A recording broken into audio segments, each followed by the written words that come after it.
क्या तुमने कभी सोचा है कि विश्वास जितना गाढ़ा होता है बुद्धि उतनी ही सुस्त क्यों हो जाती है? क्या तुमने गौर किया है कि जब हम बार बार अपने विश्वासों को ढोते रहते हैं और अपने संदेहों को अंधेरे कोनों में छुपा देते हैं तो हम असल में खुद को ही जकड़े रहे होते हैं। तुम पैदा हुए थे एक संभावित बुद्धि बनने के लिए, लेकिन अगर तुम बस हिंदू, मुस्लिम, ईसाई या कोई संप्रदाय भर बन कर रह गए हो तो तुम्हारी संभावनाएं वहीं खत्म हो जाएंगी। क्या धर्म सचमुच इतने हैं? जब विज्ञान एक है, जब पदार्थ का विज्ञान एक है, जब आकाश, धरती, चांद, सूरज सबके लिए एक ही है, तो फिर चेतना का विज्ञान कैसे अलग अलग हो सकता है? फिर पृथ्वी पर इतने सारे धर्म क्यों हैं? 300 धर्म, 3000 उपधर्म और लाखों संप्रदाय, इतने छोटे छोटे संप्रदाय की उनके नाम याद रखना भी मुश्किल है। क्या यह सच में धर्म है या बस लोगों की कल्पनाओं के टुकड़े? कल्पना की ताकत को कभी कम मत समझो। अगर तुम कृष्ण को देखना चाहते हो तो तुम्हारी कल्पना तुम्हें कृष्ण दिखा देगी। अगर तुम ईसा मसीह को देखना चाहते हो तो तुम्हारी ही कल्पना ईसा को पैदा कर देगी। लेकिन क्या यह देखना असली है या यह तुम्हारे ही दिमाग की परछाई है? क्या तुम सच को देख रहे हो या अपनी ही चाहत को? क्या तुमने ध्यान दिया है कि जैसे ही तुम किसी पर विश्वास करते हो तुम्हारी बुद्धि कमजोर पड़ने लगती है? विश्वास जहरीली दवा की तरह है जो धीरे धीरे तुम्हारे सोचने की शक्ति को खत्म कर देती है। इसलिए मैं कहती हूँ, किसी पर विश्वास मत करो, यहाँ तक कि खुद पर भी नहीं।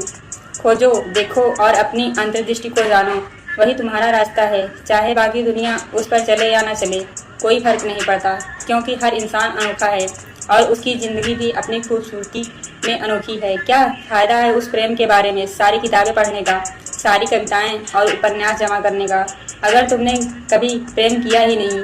एक पल का असली प्रेम तुम्हारी पूरी लाइब्रेरी से अधिक मूल्यवान है। सवाल यह है कि क्या तुमने प्रेम किया है या बस प्रेम पर चर्चा करते रहे हो?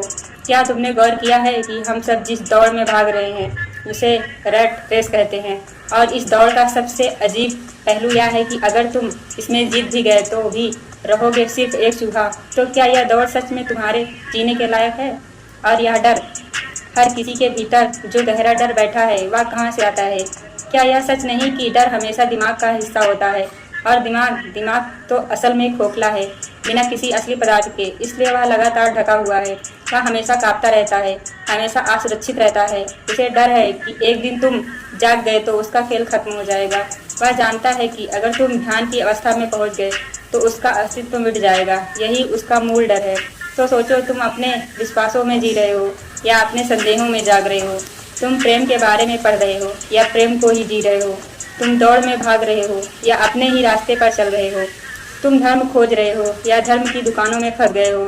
शायद यही असली सवाल है। क्या तुम अपनी बुद्धि को खुद बढ़ने दोगे या उसे किसी किताब, किसी संप्रदाय, किसी समाज के खूबसूरत मगर झूठे नाम में कैद कर दोगे? लाइक करिए, शेयर करिए, कमेंट करिए।